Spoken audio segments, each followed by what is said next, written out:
Caso número 2 de patología infecciosa 2013. Este caso nos presenta un paciente masculino de 29 años cuyo único antecedente de importancia es que tiene una fractura abierta con colocación de material de osteosíntesis reciente.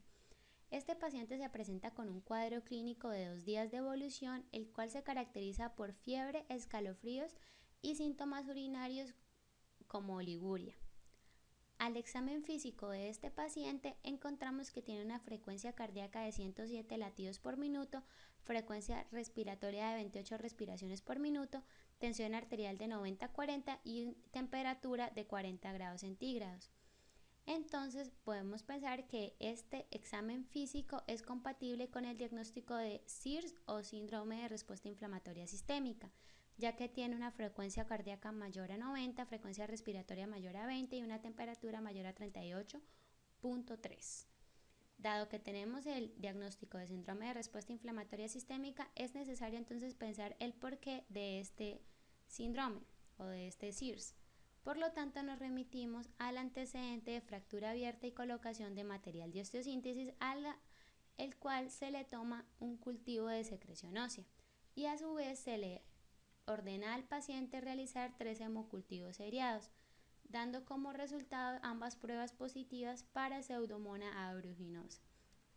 Entonces, ya que sabemos que la Pseudomonas aeruginosa es el germen que me está causando la respuesta inflamatoria sistémica, es necesario hablar un poco sobre ella. El diagnóstico microbiológico de la Pseudomonas aeruginosa se realiza exactamente como lo hicieron a nuestro paciente a través de método directo por hemocultivos seriados, que deben ser 3, y cultivo de secreción ósea. Además, es importante hablar de la epidemiología de la Pseudomonas. La Pseudomonas aeruginosa es una bacteria gram negativa de gran o de amplia distribución ambiental con cepas procedentes de la comunidad y que prefiere o hace infecciones principalmente de piel y tejidos blandos. Para el caso de nuestro paciente, se puede pensar que la vía de exposición fue la fractura abierta como tal y que es muy probable que la fuente de proliferación haya sido un ambiente húmedo con agua contaminada. Pero la Pseudomonas aeruginosa pudo causarme el síndrome de respuesta inflamatoria sistémica gracias a su virulencia. Y la virulencia de la Pseudomonas aeruginosa es una virulencia multifactorial. ¿Qué quiere decir esto? Que tiene diferentes factores que me van a activar la respuesta celular, como lo son las estructuras, la bilis y cápsula, o toxinas como la exotoxina A, exotoxina S, enterotoxina y endotoxinas, o incluso enzimas como la fosfolipasa, elastasas y proteasa alcalina. Estos factores como tal me van a activar lo que es los factores de virulencia como tal, me van a activar la respuesta celular del sistema inmune, en la cual va a estar conformada por macrófagos, linfocitos T, linfocitos B, monocitos, células dendríticas y megacariocitos.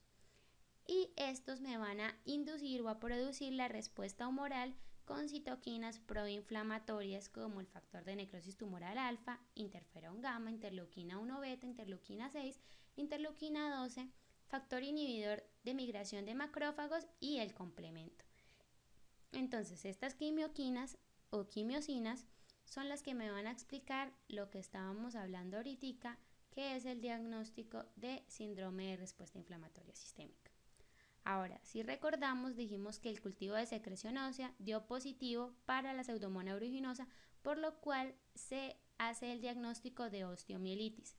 Y teniendo los diagnósticos de síndrome de respuesta inflamatoria más el diagnóstico de osteomielitis, sabemos que estamos hablando ya de sepsis, ya que la sepsis es el síndrome de respuesta inflamatoria sistémica más una infección confirmada. Siguiendo con el paciente, tenemos que también se realizaron paraclínicos en los cuales demuestra que, por ejemplo, tiene un cuadro hemático con leucocitosis porque tiene leucocitos en 51.600. Este resultado también nos apoyaría el diagnóstico de SIRS, pues ya lo teníamos hecho, pero es otra cosa que lo apoya. Tiene plaquetas en 33.000, lo que nos habla de que está cursando con trombocitopenia. Tiene un hematocrito de 15 y hemoglobina de 15 y hematocrito de 46%, se encuentran en valores normales. En cuanto a los gases arteriales, tiene una presión efectiva de oxígeno menor a 250 y un lactato de 3.8, lo cual me puede llevar a decir entonces que el paciente está cursando con hipoxemia por la presión efectiva de oxígeno baja y con acidosis mixta por el aumento del lactato. Y esto ya me está refiriendo o me está dando a entender que hay alguna disfunción orgánica. Además, las pruebas de función renal botaron creatinina y BUN aumentado, lo que quiere decir que tiene una disfunción renal también, ya que la creatinina se encontraba en 2.35 y el BUN en 47.5. En cuanto a los electrolitos, en la mayoría están en sus niveles normales a excepción del calcio, pero recordemos que tenemos un diagnóstico de osteomielitis ya realizado, entonces esta puede ser la razón. Entonces, teniendo el diagnóstico de sepsis y además ahora le sumamos que hay disfunción orgánica renal y además puede haber una disfunción orgánica en otras partes por la hipoxemia y la acidosis mixta, ya podemos hablar de un diagnóstico de sepsis severa, por lo cual es lo que le vamos a tratar a nuestro paciente, la sepsis severa. La sepsis severa empieza siendo tratada principalmente con reposición de líquidos, con bolos rápidos y repetidos de cristaloides, en este caso solución salina normal 0,9%, 30 miligramos por kilogramo del paciente. Además, se debe manejar con vasopresores como dopamina o norepinefrina, se prefiere la norepinefrina. En cuanto a la terapia antiulcerativa, se ha demostrado que tiene una recomendación 1A en pacientes con sepsis severa y se prefiere la ranitidina.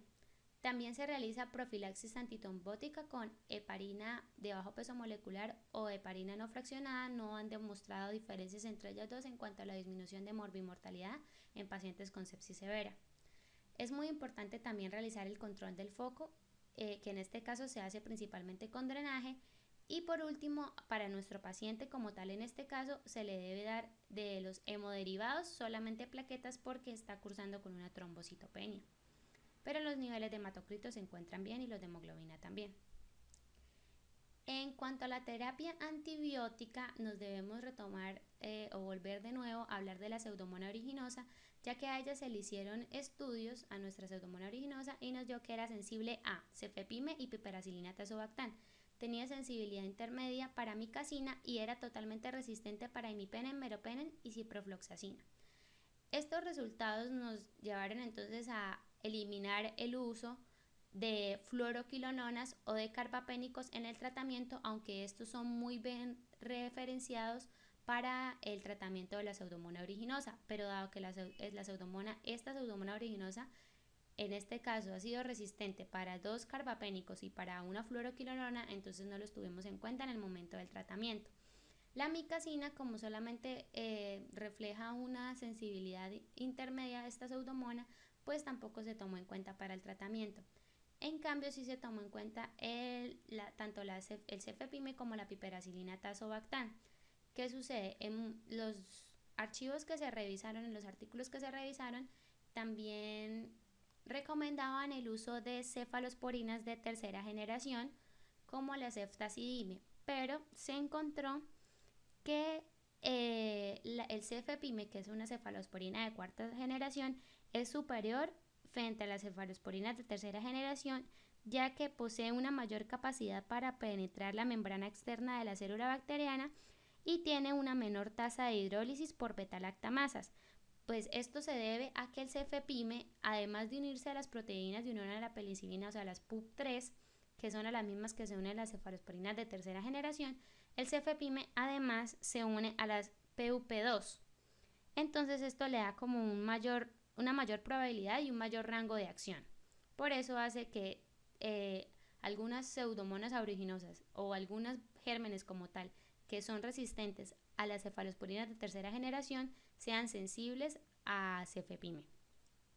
Y la piperacilina tazobactam siempre ha demostrado buena o una gran efectividad contra la Pseudomonas aeruginosa, por lo cual también se consideró en la terapia antibiótica. Entonces están o piperacilina tazobactam 4.5 gramos cada 6 horas o cefepime 2 gramos cada 8 horas.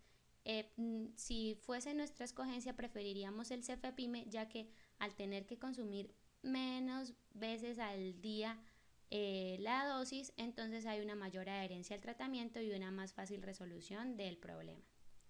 Y ya por último, para hablar del pronóstico de nuestro paciente, entonces tenemos que en sepsis el pronóstico se puede hacer, pues, según la información que se consultó, se puede manejar un pronóstico mediante el uso de biomarcadores. Y pues para sepsis se concluyó que se pueden manejar 4 biomarcadores. Está la PCR, que me da pronóstico a corto plazo, ya que en sepsis sus niveles son significativamente altos, más o menos entre 5 o 10 miligramos por decilitro, y pueden ayudar a correlacionar el diagnóstico en presencia de un contexto clínico. También está la procalcitonina, o bueno, PCT, que se puede estratificar de alguna manera con ella el riesgo de progresión ya sea pues a sepsis grave si nos encontramos en sepsis normal, o a choque séptico si estamos en sepsis severa. Entonces se mide y se evalúa el índice de gravedad con la procalcitonina cuando sus niveles son mayores a 2 nanogramos sobre mililitro.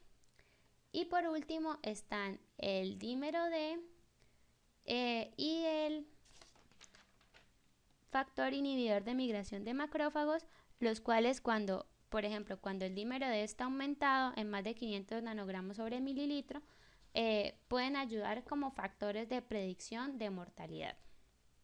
Sin embargo, a pesar de estos biomarcadores, se debe tener en cuenta que aunque ellos pueden ser útiles en un diagnóstico temprano de sepsis o en estandarizar la enfermedad como tal, siempre se debe correlacionar con la evolución clínica del paciente, y también se debe pensar en una evidencia microbiológica antes de tomar cualquier decisión.